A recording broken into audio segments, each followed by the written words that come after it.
Olá pessoal, tudo bem com vocês? Minhas saudações e cumprimentos mais uma vez a todos e a todas que estão acompanhando aqui o canal.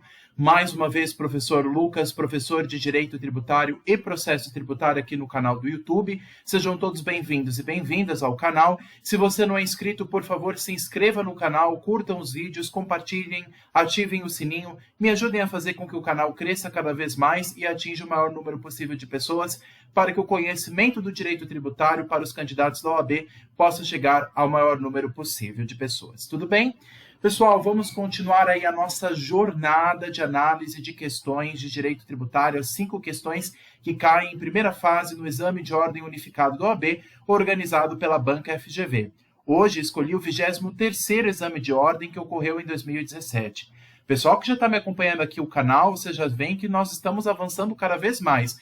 Nós já vimos os últimos exames desse ano de 2023, nós vimos os exames que caíram em 2022, 2021, 20, 19, 18 e agora 2017. Pessoal, eu vou insistir com algo que é fundamental e eu vou sempre insistir até a data da prova, que agora é o 39º de 2023 que estou falando, vai ser no próximo domingo, dia 19 de novembro, se não me engano, de 2023, vai ser a primeira fase do 39º. Então, pessoal, eu vou insistir com algo sempre. Façam questões, é fundamental. E o objetivo do canal é ajudar vocês a acessarem essas questões em direito tributário para que a gente consiga entender o que a banca pergunta em direito tributário, quais são os temas que a banca FGV geralmente pergunta na matéria de direito tributário em primeira fase, nas 5 questões, quais são as respostas que a FGV está apresentando para essas questões. Vamos analisar cada uma delas para que vocês estejam totalmente treinados, preparados e vai dar tudo certo, pessoal, para que vocês consigam a aprovação, a tão sonhada aprovação no exame de ordem da OAB. Tudo bem? Então vamos analisar, como eu disse, o 23º exame de ordem unificado, organizado pela Banca FGV, do ano de 2017. Eu peguei a prova tipo 1, que é a prova de cor branca. A sequência de questões na prova de cor branca, no tributário, geralmente está na metade da prova. Então, um pouco na metade mais para o início da prova, entre as questões 22 a 26 da prova. Então, esse é o bloco de questões que caem em direito tributário na primeira fase. As questões são sempre as mesmas, pessoal. Seja na prova de cor branca, azul, amarela, verde, sempre é a mesma. A prova tipo 1, 2, 3 e 4 é sempre a mesma. Só muda a ordem de questões. Algumas caem mais para frente, outras caem mais para trás de tributário, outras ficam mais no meio, como a prova tipo 1. Mas o conteúdo das questões é sempre o mesmo. Então, vamos analisar. Eu peguei a prova tipo 1, a prova de cor branca, para a gente analisar aqui as 5 questões que caíram em primeira fase de direito tributário. Vamos começar, pessoal? Vamos lá. Questão número 22, aqui da prova do 23º exame de ordem que caiu em 2023. Vamos lá. O reitor de uma faculdade privada sem fins lucrativos, cujas receitas, inclusive, seus eventuais superávites são integralmente reinvestidos no estabelecimento de ensino, deseja saber se está correto a cobrança de imposto efetuada pelo fisco que negou a pretendida imunidade tributária sob o argumento de que a instituição de ensino privada auferia lucro. Então, é uma instituição privada que é sem fins lucrativos e o fisco está dizendo que ela deve pagar o tributo e que ela não é um ente, vamos dizer assim, imune. Lembra que os entes imunes estão previstos no texto constitucional, como nós já analisamos. E aí a faculdade está indignada. Pera lá, estou sendo cobrada de um tributo, sendo que eu sou um ente imune. Lembra o que era imunidade? Os entes imunes não são obrigados a pagar o tributo. Então, ela está alegando que ela não deve pagar esse tributo, mas o fisco nega. O fisco diz, o ente estatal diz assim, não, essa faculdade ofere lucros, ela tem que pagar tributo. Então, temos aí um conflito de interesses entre o fisco e o contribuinte. Aí ele consulta você, advogado ou advogada, para apresentar a resposta correta ao nosso cliente, essa faculdade privada. Na hipótese sobre a atuação do fisco, assinale a alternativa correta. Ele quer a correta, então. Porque, cuidado, pessoal, às vezes algumas questões perguntam a errada, mas aqui ele quer a correta. Então, vamos analisar as 4 alternativas. Questão A diz o seguinte: o fisco agiu corretamente, pois a imunidade tributária apenas alcança instituições de ensino que não sejam superavitárias? Negativo. A imunidade, ela contempla todos os entes que estão previstos na Constituição, não importa se ela é superavitária ou não. A exemplo das instituições de ensino sem fins lucrativos ou das ONGs, que são entidades, associações sem fins lucrativos, isso está lá previsto, se não me engano, no artigo 150 da Constituição. Não importa se ela é superavitária ou não, se ela ofere lucro ou não, ela é um ente imune, segundo o texto constitucional. Então, não importa se ela tem um lucro grande, se ela tem um caixa muito grande ou não, se ela obtém muito lucro ou não, se ela tem um saldo mais positivo do que negativo. Esse não é o requisito de imunidade. A imunidade está prevista lá no artigo 150 da Constituição, ela é taxativa. Não importa se aquele ente está com dívidas ou não, se tem superávit, ou seja, muitos créditos ou não, não importa se ela tem, no caso, o lucro que ela ofere. Ela é um ente imune. Então, a questão A está completamente errada. Questão B. O fisco agiu corretamente, pois a imunidade tributária apenas alcança instituições públicas de ensino? Errado. Não é só instituições públicas, pessoal. O artigo 150 fala que também alcança instituições privadas. Lá tem um rol de entes imunes. Não é só para os entes estatais. Existe, claro, a imunidade recíproca entre os entes estatais, mas também existe a imunidade de entes privados, como associações e entidades de ensino sem fins lucrativos. Então, a questão B está errada. Ela vai contra o texto da Constituição. Questão C. O fisco não agiu corretamente, pois não há impedimento à distribuição de lucro pelo estabelecimento de ensino imune? O fisco não agiu corretamente, pois não há impedimento à distribuição de lucro pelo estabelecimento de ensino imune? Errado. Questão D. Vamos analisar a questão D, vamos ver se essa é a certa. O fisco não agiu corretamente, pois, para que seja concedida tal imunidade, a instituição não precisa ser deficitária, desde que o superávit seja revertido para suas finalidades. O que acontece, pessoal? Nesse caso das entidades sem fins lucrativos, elas são entes que são imunes de acordo com o artigo 150 da Constituição. Não importa se ela tem déficit ou se ela tem superávit. Não importa se esse ente fiscal está endividado ou se ele tem um lucro muito grande, desde que esse lucro seja destinado apenas para suas finalidades específicas, né, suas finalidades institucionais. Então, exemplo de instituições religiosas, por exemplo, aí já envolve outra imunidade, que é a imunidade religiosa, mas pensando em entidades educacionais sem fins lucrativos, por exemplo, a própria FGV, a Fundação Getúlio Vargas, né, que é uma instituição privada, que não tem fins lucrativos, mas os fins deles é fins de ensino. Eles têm superávit? Eles ganham dinheiro com a sua atividade? Sim, mas esse dinheiro é revertido para financiar a sua atividade educacional, para bancar professores, para poder manter as salas de aula funcionando, para a higiene dos ambientes acadêmicos, para pagar funcionários em geral que trabalham na instituição, para auxiliar os alunos também em suas atividades, apresentando materiais. Então, se esse superávit, se esse lucro, ela não destina para fora de atividades que não sejam da sua atividade fim, a sua atividade principal, que é a atividade educacional, se ela não desvia esse dinheiro, esse superávit, para outras finalidades e só destina ele apenas para suas finalidades próprias, pessoais, para a sua finalidade própria, a sua finalidade que é a educação, então, nesse caso, ela fica imune. O que não pode acontecer, pessoal, é este ente privado que tem esse superávit pegar esse dinheiro e desviar para finalidades que não sejam para a sua finalidade fim. Então, por exemplo, essa faculdade privada tem um lucro, e esse lucro ela não usa para manter-se funcionando, ela usa para outras finalidades, para comércio, para o mercado, para investir em ação na bolsa de valores e assim por diante. Se ela pega esse lucro que ela tem para uma outra finalidade que não é educacional, que é o fim da faculdade, porque a finalidade da faculdade é a finalidade educacional. Se ela pega esse superávit e destina para outra coisa que não seja para educação, aí sim incide imposto, aí não tem imunidade. Mas nesse caso, esse ente ele é imune, previsto no artigo 150, desde que também o seu valor, o seu superávit, seja usado apenas para se manter, as suas receitas, para manter o seu funcionamento, né? Então, exemplo da instituição da FGV, da FAAP, Fundação Armando Álvares Penteado, instituições, fundações que têm faculdades, e essas faculdades não têm fins lucrativos, elas têm finalidades apenas de educação. Mesmo que elas tenham lucro, esse lucro é destinado apenas para manter a sua atividade educacional. Nada além disso. Então, nesse caso, a alternativa correta é a alternativa D, de dado segundo o gabarito oficial. O fisco não agiu corretamente, pois para que seja concedida tal imunidade, a instituição não precisa ser deficitária, ela já é imune, garantido pelo artigo 150 da Constituição, desde que o superávit, ou seja, esse lucro, seja revertido para suas finalidades. Agora, se acontecer dessa faculdade privada pegar esse seu valor que ela arrecada com os alunos, com as unidades dos alunos, com as mensalidades dos alunos, ou com outros lucros que ela obtém, pegar esse dinheiro e desviar para outras finalidades, eu vou pegar o dinheiro da faculdade e investir em ações na Bolsa de Valores.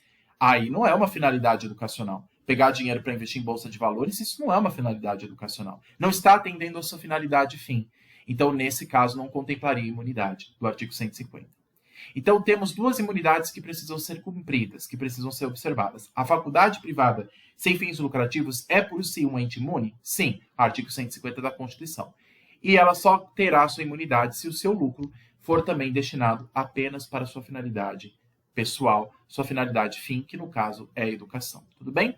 Alternativa D de dado. Desculpa, pessoal, ser bem repetitivo, mas isso é uma questão que traz uma pegadinha aqui que é importante a gente ter fixo em mente, porque eu já até falei aqui no canal a diferença entre imunidade, isenções, os tipos de imunidade. Então a gente tem que ficar atento aí e caiu uma questão aí na questão de número 22. Tudo bem? Questão 23, vamos lá. A massa falida X possui, primeiro, débitos tributários vencidos de ICMS, Imposto sobre a Circulação de Mercadorias e Serviços, débitos decorrentes da legislação do trabalho no valor de 30 salários mínimos, débitos com os sócios da massa falida X e remuneração devida ao administrador da massa. Em tal quadro, assinale a alternativa correta. Pessoal, é importante que a gente lembre, que a gente até comentou aqui quando a gente analisou a questão da penhora de bens e também no caso da falência das empresas, aí já envolve um pouco um tema do direito empresarial, mas o que nos interessa aqui é o direito tributário. Existe uma ordem, pessoal, que as empresas, quando elas entram em falência, elas devem cumprir. Quando uma empresa entra em falência, ela tem dívida para tudo quanto é lado. Dívida trabalhista, dívida tributária, dívida civil, dívida administrativa. Só que existe uma ordem de prioridade. E quem estabelece essa ordem de prioridade? A legislação, a exemplo da Lei de Falências. A Lei de Falências e Recuperação Judicial é uma lei que geralmente o direito empresarial pergunta, mas se vocês colocarem ali na internet, tem a sequência de créditos que a empresa, ou no caso a massa falida, o que restou daquela empresa falida, deve cumprir para pagar as suas dívidas. Então, existem dívidas que são mais urgentes do que outras. Por exemplo, dívidas de direito público, como direito tributário, são muito mais prioritárias do que outras dívidas do direito civil. Agora, as dívidas trabalhistas, por exemplo, são as dívidas mais prioritárias de todas, são aquelas que estão em primeiro lugar, geralmente, né? Existem exceções, mas a regra geral é essa. Então, como é que eu vou saber, professor? Ler a legislação. Eu sempre falo aqui, pessoal, que para estudar para a OAB, nós temos que ler a legislação. O texto positivado tem muita questão que pergunta texto de lei. E muitas questões de primeira fase perguntam o que está escrito ali na lei.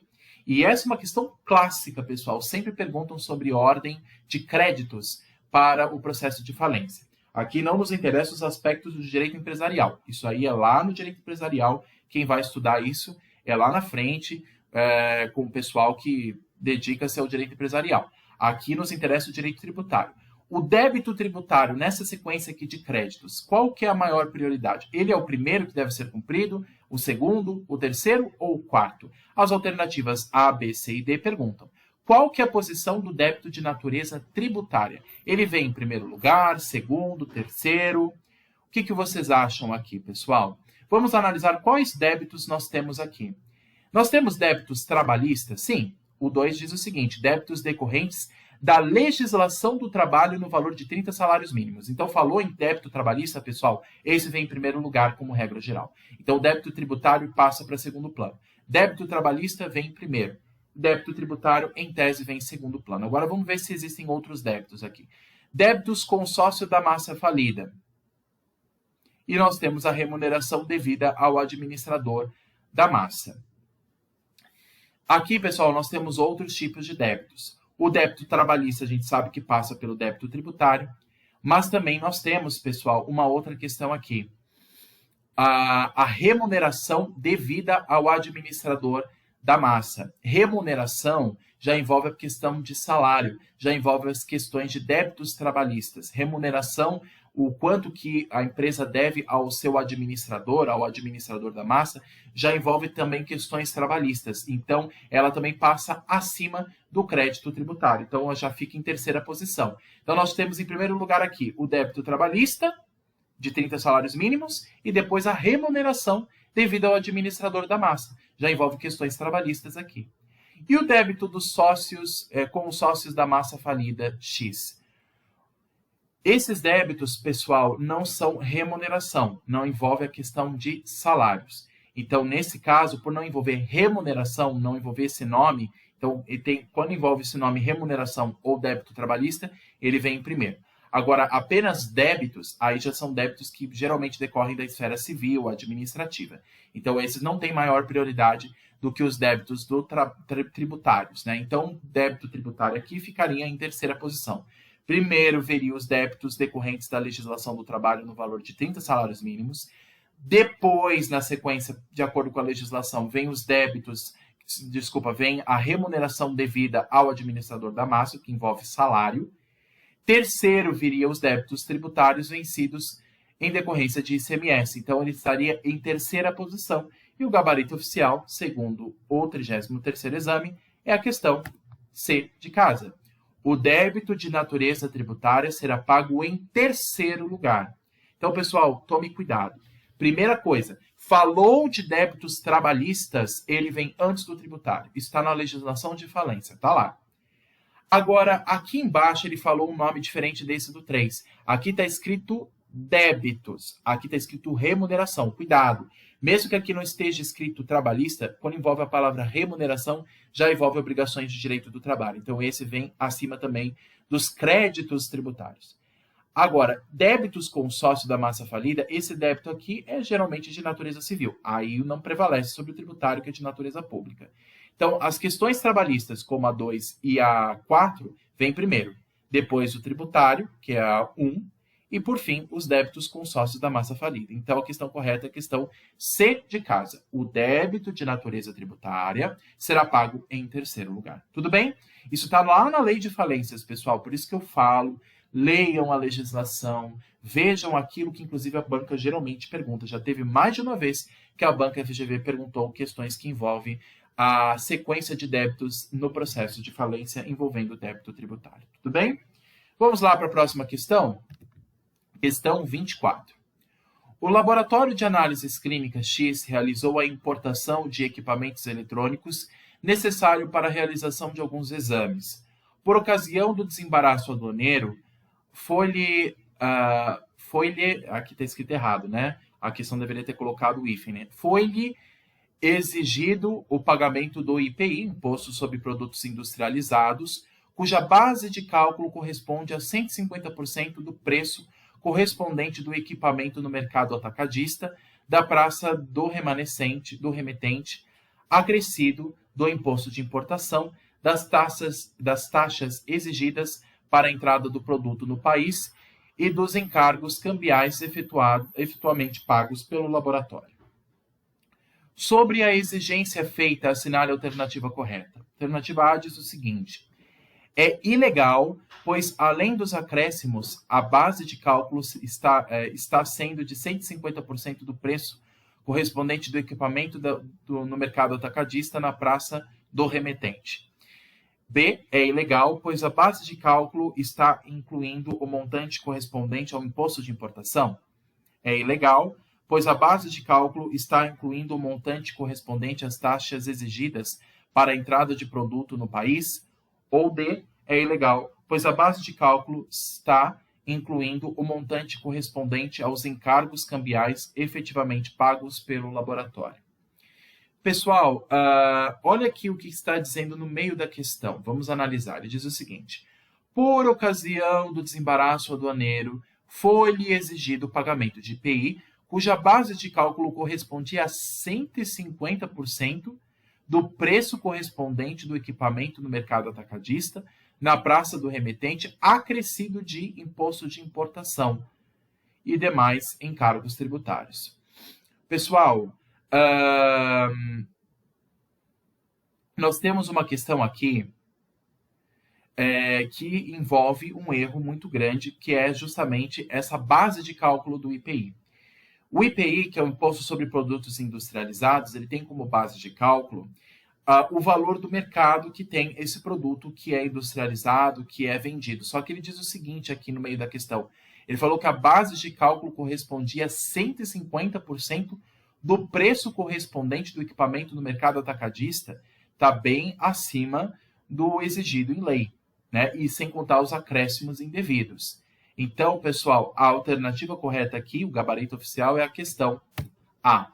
É ilegal, e todas as questões falam que é ilegal esses acréscimos, pois, além dos acréscimos, a base de cálculo está sendo de 150% do preço correspondente do equipamento no mercado atacadista na praça do remetente. O problema é o seguinte: o valor que se calcula na base de cálculo, como a gente estudou a regra matriz de incidência tributária dos impostos, no caso do IPI, você tem, no critério quantitativo, a base de cálculo vezes a alíquota. A base de cálculo é o valor do produto industrializado. Só que ele não pode ser acima daquilo que é comercializado no mercado. Então, além dos acréscimos que foram indevidos, que foram aplicados a esse IPI, existe uma outra questão também. A base de cálculo está muito acima. Ela está sendo 150% do preço correspondente aos equipamentos no mercado. E não pode estar muito acima dos equipamentos que estão comercializados no mercado. Eles têm que estar equiparados, igual. Basicamente, no máximo 100% ou próximo a 100% do que é comercializado, do que é vendido no mercado. Não pode ser acima de 100%. Aqui está 150%. Você está usando como base de cálculo um valor acima do devido para tributar-se sobre o bem que está sendo comercializado. Isso, inclusive, pessoal, acaba afetando aquele princípio do não confisco. O que isso significa?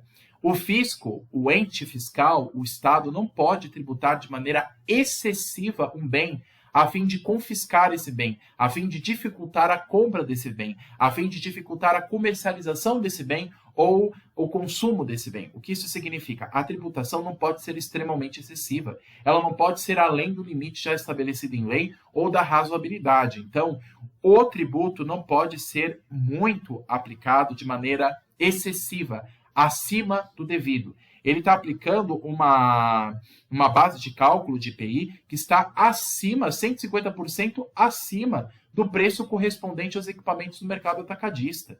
Então, claro que existe uma confiscação aqui. É claro que o ente estatal está tributando demais o contribuinte. Então, nesse caso, existe um abuso. Então, além dos acréscimos que também foram abusivos, esse 150% sobre o preço correspondente no mercado é um preço abusivo. Então, existe uma confiscação de bem aqui. E aí, no caso, o contribuinte ele não pode ser prejudicado por essa tributação. Então, essa tributação ela é ilegal. Com base nessa argumentação, a alternativa A está correta. Tudo bem? Questão 24. Questão 25. A pessoa jurídica XYZ, prestadora de serviços contábeis, é devedora de IRPJ, Imposto sobre a Renda de Pessoa Jurídica, além de multa moratória e punitiva nos anos calendários de 2014 e 2015. No ano de 2016, a pessoa jurídica XYZ foi incorporada pela pessoa jurídica ABC. Olha, uma questão que já caiu em primeira fase. Então, teve uma empresa que incorporou a outra. A empresa XYZ foi incorporada, foi comprada, foi adquirida pela pessoa jurídica ABC, também prestadora de serviços contábeis. Legal. Sobre a responsabilidade tributária da pessoa jurídica ABC, assinar a alternativa correta. Falou aqui de incorporação. Pessoal, isso aí já caiu mais de uma vez em primeira fase.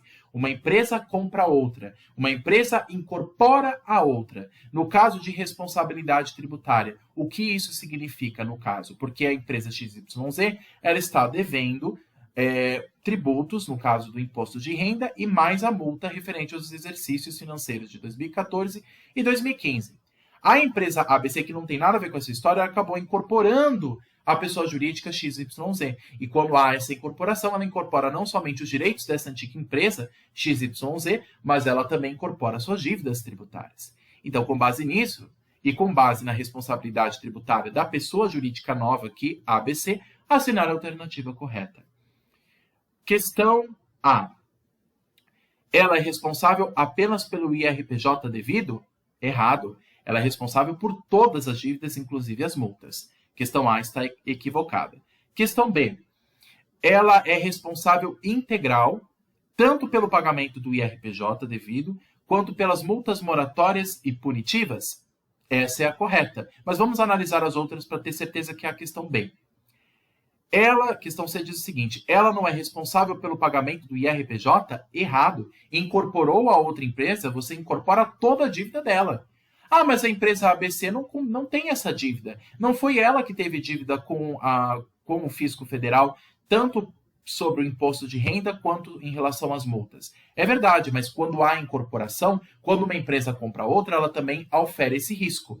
Quando uma empresa compra uma outra, ela não só adquire os direitos daquela outra empresa, mas também os seus deveres, trabalhistas e tributários também.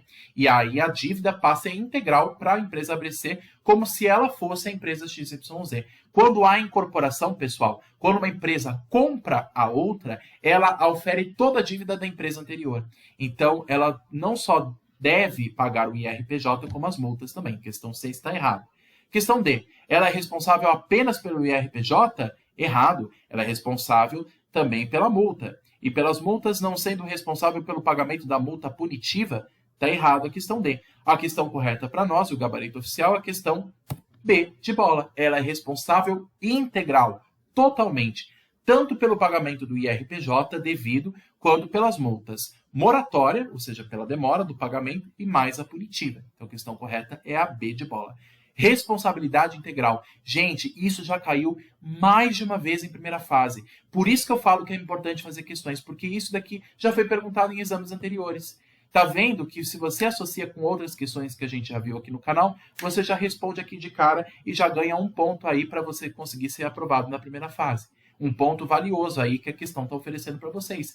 Tá vendo que as questões ou são repetidas ou elas são muito parecidas? Então, pessoal, dica para essa questão e para os próximos exames. Falou em incorporação, a empresa que incorpora a outra, no caso aqui da questão, a pessoa jurídica ABC, quando ela compra a pessoa jurídica XYZ, ela ofere toda a sua dívida, seja tributária, seja de multas. Lembrando que multa não é tributo, é penalidade pecuniária, mas ela também tem que responder pelas multas, seja moratória e punitiva. Então, ela responde por tudo, inclusive na esfera tributária. Na esfera trabalhista também, na esfera civil, administrativa e também na esfera tributária. Não só ela tem que pagar o IRPJ, mas também todas as multas, sejam elas moratória e punitiva. Porque a empresa, ela assumiu o risco. A empresa ABC assumiu o risco de, comprando a empresa XYZ, ela também tem que cumprir com as dívidas tributárias que a empresa anterior tinha. Então, a questão correta é a questão B de bola. A empresa ABC é responsável integral, tanto pelo pagamento do imposto de renda da pessoa jurídica,